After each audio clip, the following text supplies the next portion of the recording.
is Valentine, and nice meeting you. Okay, I'm on one of the sidekicks here, okay? We work on a level system here. That means that every patient who enters comes in at level 1. Level 1 is kind of the base, and then you move up the levels. Each level basically affords you different privileges, and if you get pushed down a level, it affords you different limitations, but we're going to work towards a positive direction. When I was 7, my mother took me to the pediatrician for, I think it was an ear infection or something, and the pediatrician said, "What are you going to do about your daughter's weight?" And my mother said, what do you mean, what am I going to do about her weight? She's 7, and what's wrong with her weight? And he said, well, she's fat. And he said, she's fat. She's 7 years old. This is baby fat. They started me with a dietitian at age 7. I remember specifically it was a 1,000-calorie meal plan. And after I took off 6 pounds, they gave me a Snoopy notebook, and I thought that was the greatest thing. It was because it was positive reinforcement. I thought, hey, this is great. You're going to smile for me?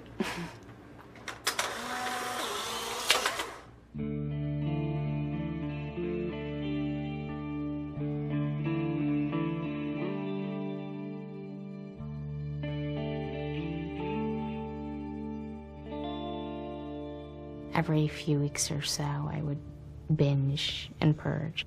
I would just do it over and over and over again for 3-4 days, and it usually wound up resulting in dehydration and hospitalization, because I would also use diuretics, use hydrochlorothiazide and laxatives and enemas and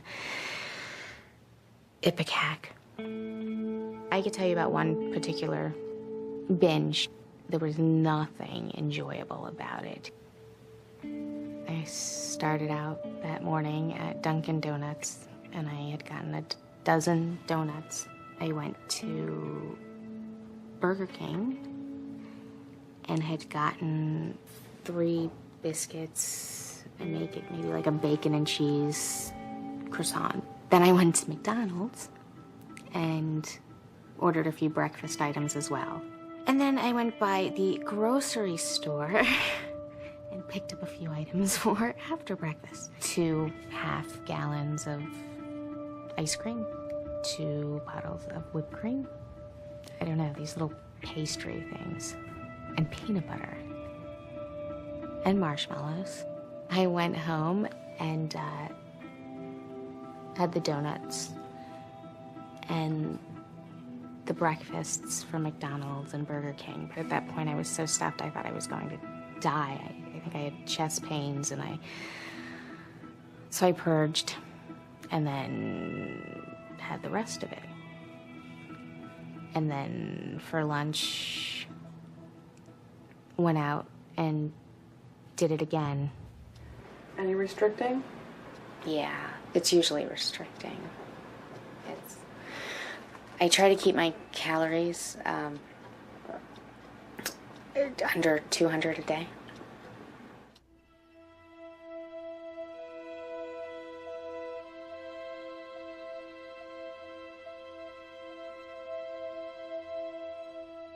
I tried so hard to find satisfaction through other accomplishments, but nothing measured up to this one.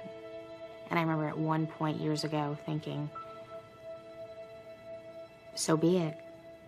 I mean, this is what I really want. This is the one thing that I want so bad. I just want to be thin. So if it takes dying to get there, so be it. At least I'll get there. It's not, it won't end. Okay. When you're finished eating at 20 till, the staff can sign up your thing. Not a problem.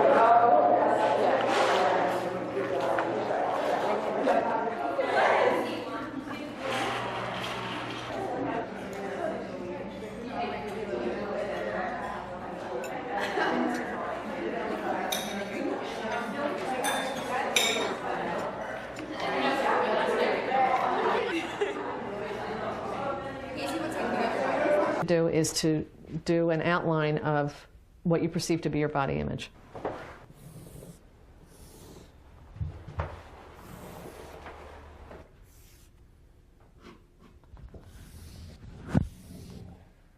stand back here for a second and take a look at it and tell me what you think when you're looking at it.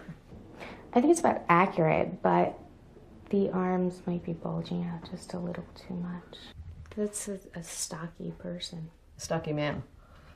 It does look pretty masculine, so I'm just curious as to what that means for you with your eating disorder and your body image. That this is the kind of image that you see in yourself. I think that I am. I think that I'm short and stocky.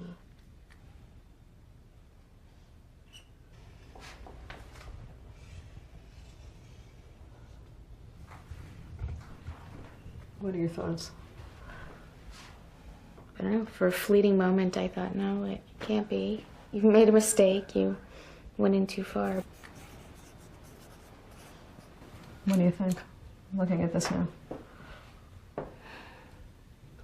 I see problem areas.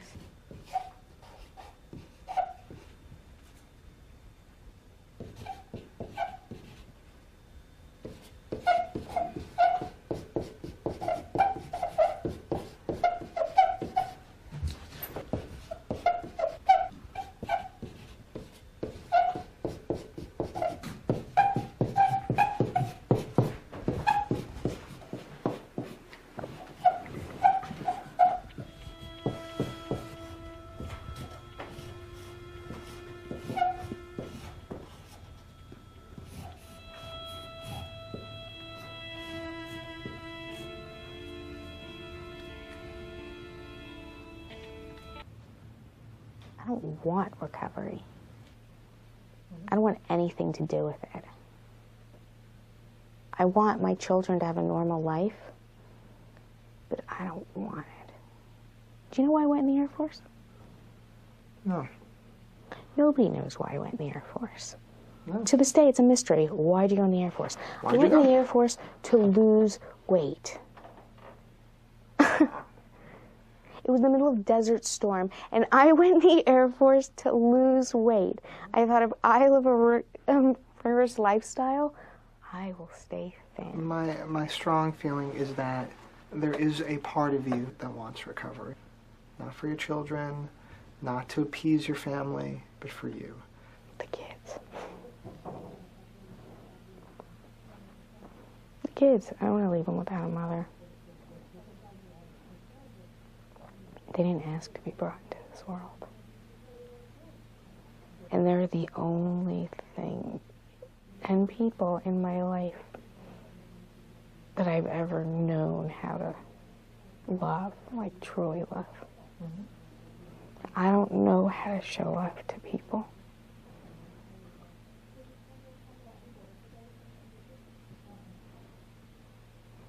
And in a way, they're the better side of me.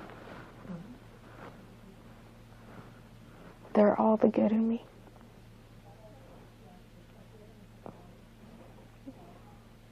And I have an opportunity to do it all over again with them and do it right this time.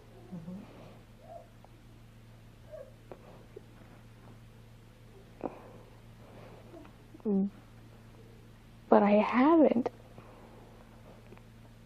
And I can't seem to do it.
just have to say, I know there's a lot of signs, but a lot has happened, it seems like. The last week and a half. What does everybody think? Last week we talked about it's just so negative here, and it's so chaotic, and it's so dramatic, but only we can turn that around. And I was feeling at my lowest a few days ago, but the fact of the matter is, the other night, I really, really thought about it, and part of me, for a fleeting moment, imagined a better life. And maybe, no pun intended, but wants to taste recovery. I was talking to a group of people, and I said, well, from here on out, I mean, there may be days that I don't want to get out of bed, and I don't think I could go on, but I'm going to give it everything I got. And so I made a pact with a couple of people in here that I was going to do it. And they said, okay, I'll do it. And really the only requirement to join this pact is, number one, you need to make positive choices. You need to be willing to not break the rules here in any way. And you need to be willing to try to give it everything you have. So if there's anybody else who would like to join me in turning Renfrew into a positive place, stand up. So with you. I just want to say that for you to say that, coming in from the state that you were in the first day, I just admire you for being able to stand up and say that.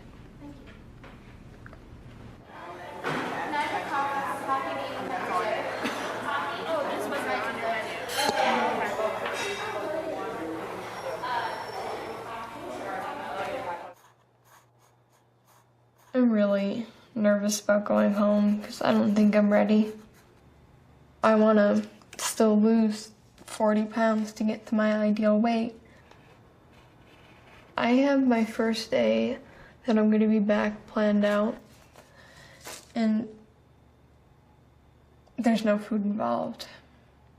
Do you want to work in your container? No, I want to go home. You're going to wake me. Just sit here. I'm double chin again.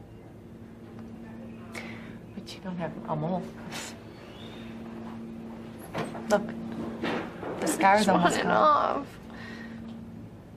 You're crawling out of your skin, huh? I want it off, Mom. You don't understand. I want it off. Just control it. You don't need a hospital.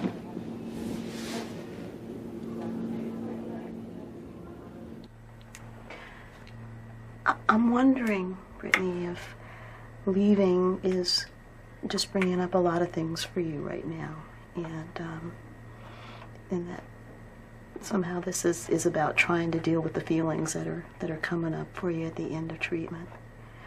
Both Allison and I want to work very hard with you right now to try to keep things kind of put together. We know it's not fixed. We know there's still a lot of things to do, but I think there's a piece of work you need to do right now, which is about being able to say goodbye and to get ready to move on to the next stage for yourself. And if you go into crisis too much with not eating and, maybe talking about how you're gonna revert back into your eating disorder or get unsafe in any way, those are going to be things that are going to distract you from dealing with the feelings that you're having about leaving. I don't feel comfortable with you leaving because I don't feel like you're ready. I'm actually scared to death for you. And that's something that's not really easy to say because as much as I want you to do good, and I really, really do want you to, just the fact that you're already slipping and you're still impatient. Do you want treatment, Brittany? If you don't want it, how do you think? My mom's forcing me. She can't force me to do something that I don't want to do because she can't get in my head and control me. How old are you, 15? Mm-hmm. Jen, what kind of things could you have avoided had you gotten help at 15? God damn, I would have enjoyed so many things. I looked back at 12 years and said, what do I remember? I remember sitting at tables. I remember going to Thanksgiving dinners with pre-packaged meals for me. And to sit at the table with other people eating my food while everybody else was enjoying Thanksgiving. It was embarrassing and it was shameful. And now I'm 28 and I'm a little girl with no period. And my boyfriend said to me, I want to spend the rest of my life with you. And at the rate we're going, I'm going to bury you in 5 years. I don't want anyone to get mad at me. We're not mad at you. Brittany, what's the difference between being mad and being concerned about somebody? What's the I difference? don't want anyone to be concerned. Okay. We see that someone that we care about is basically killing themselves. I just want everyone to let me die. I've watched someone die. It's not a pleasant sight. And I can't imagine losing a child. I mean, try to think about your mother. She wanted you to have life, and now you're just ending it because you want to be thin. My son is everything to me. My kids are everything to me. I chose to bring him into this world. He's an innocent kid, and when he was 2 years old, I used him to feed my disorder every night. Gotta give Josh a bath, gotta give Josh a bath, gotta give Josh a bath. Took him in the shower, turned him this way so he could play with his toys while I did this down the drain. That's pathetic. Disgusting. I lost a child to bulimia. I've miscarried. That's what life becomes. I don't watch TV. I haven't seen any movies. I have no friends. The only thing in my life is this. I get on the scale, I get off the scale, I get on the scale, I get off the scale. I go out and run, I come back. I get on the scale, change my underwear 7 times before I leave the house in the morning. I change my clothes over and over and over again at 2 o'clock in the morning. It's the only thing that matters. That's pathetic. No, I miss doing that. I miss it so much. I was losing weight then, and that's what I wanted. I know you're in high school and you're surrounded by it. Please, please. There's so many thin girls, and I'm not one of them, and I can't take it anymore. She's being so honest and so. I'm sick of this. I hate me. I've always been overweight, and I'm never gonna be thin. I was always the fucking fat kid. I'm sick of it. I'm so sick of this. You know what, Brittany? Why would you do this to yourself? I want to be sick. It's gonna hit her. I'm in the same exact position.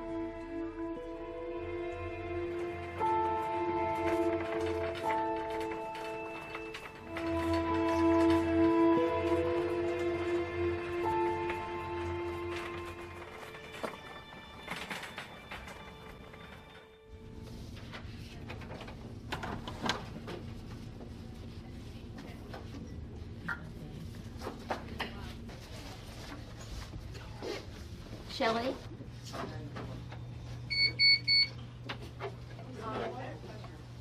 I won't kick it. Ooh, very good. So much. I feel like you're gonna leave and I'm gonna be the only one here. I don't have anybody to eat dinner with. If I had money, I would stay longer. I can't even imagine myself like sitting in an apartment by myself. What do I do? What do I do with myself? Like, I'm not used to that.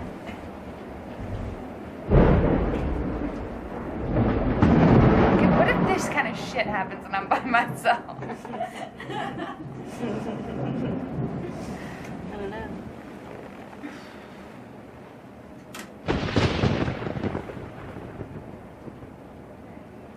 Is that it? I think that's it. Yes, we sit here now. If you don't mind, I'm going to sign here.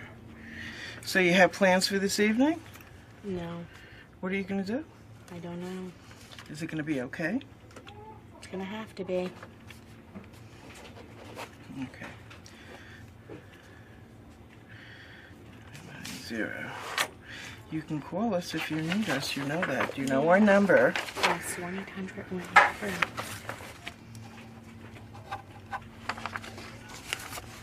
Seriously, if you're not going to be okay, pick up the phone. Okay, I will. Okay? Thank Because you. you've worked very hard. Okay. Thank you.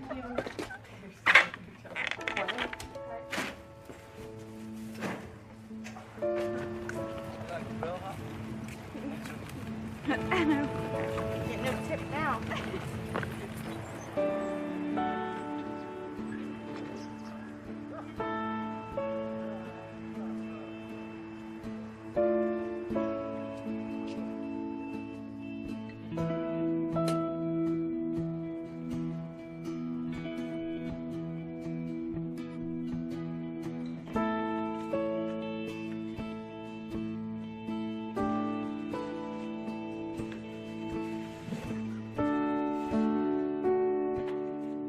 I have a tremendous amount of respect for how hard it is to do what you've done here. It's very difficult. You're done. All right, Al. Bye.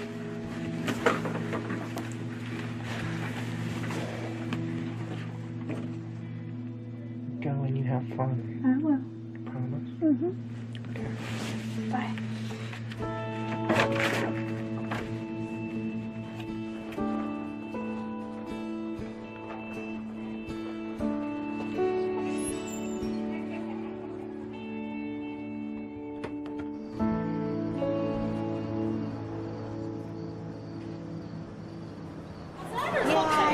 What are you getting?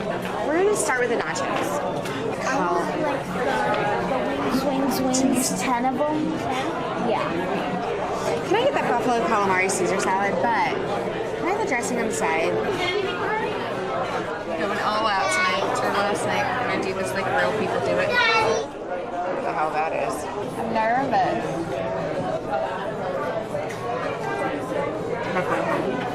What are you nervous about? Hating it and hating here, so where do I go? I'm eating your kids' food. Might as well eat it like normal people.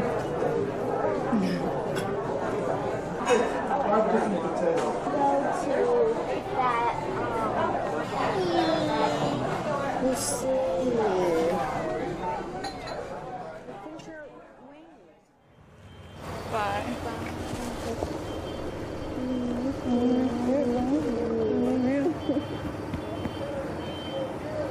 Are you okay? Yeah. Well, call me. I will. I'll When you call you get when I back get to home. Yeah, call me. Okay. Bye.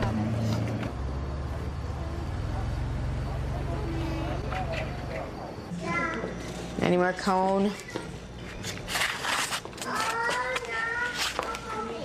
What? You're hungry?